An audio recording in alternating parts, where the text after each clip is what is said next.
Friends, సముద్రపు ఉపరితలంలో మనకి చాలా రకాల సముద్ర జీవులు కనిపిస్తూ ఉంటాయి. వాటిలో కొన్ని ఎంతో అందంగా ఉంటాయి, మరికొన్ని చాలా భయంకరంగా ఉంటాయి. కానీ సముద్రంలో కొన్ని వేల మీటర్ల లోతులో ఎలాంటి జీవులు ఉంటాయని మీరు ఆలోచిస్తూ ఉండవచ్చు. అవి అందంగా ఉంటాయా లేదా భయంకరంగా ఉంటాయనే సందేహం మీకు కూడా కలిగే ఉంటుంది. ఆశ్చర్యకరమైన విషయమేంటంటే, ఒక జీవి ఎంత అందంగా కనిపిస్తుందో అది అంత ప్రమాదకరమైనదని సైంటిస్టులు చెప్తూ ఉంటారు. యాక్చువల్గా సముద్రం ఉపరితలంలో కనిపించే స్క్విడ్లని మీరు చాలాసార్లు చూసే ఉంటారు. కానీ అదే సముద్రం లోపల నివసించే వ్యాంపైర్ స్క్విడ్ గురించి మీలో చాలా మందికి తెలియకపోవచ్చు.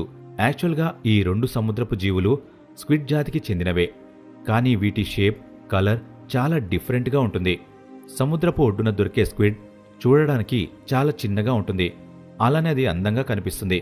కానీ వ్యాంపైర్ స్క్విడ్ని ఎవరైనా చూస్తే వాళ్ళు ఖచ్చితంగా భయపడి పారిపోతారు. ఒకే జాతికి చెందిన జంతువులైనా సరే వీటి మధ్య ఎందుకింత తేడా ఉంది? ఒక సాధారణ స్క్విడ్ వ్యాంపైర్ స్క్విడ్గా ఎలా మారింది? సాధారణ స్క్విడ్ సముద్రం లోతుల్లో నివసించడం వల్లే ఇదంతా జరిగిందా, లేదా దీని వెనుక ఇంకేమైనా కారణం ఉందా?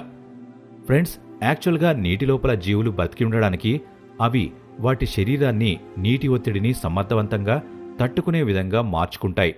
దీనివల్ల వాటికి ఇష్టం లేకపోయినా సరే వాటి రూపం, ఆకారం మారిపోతుంది.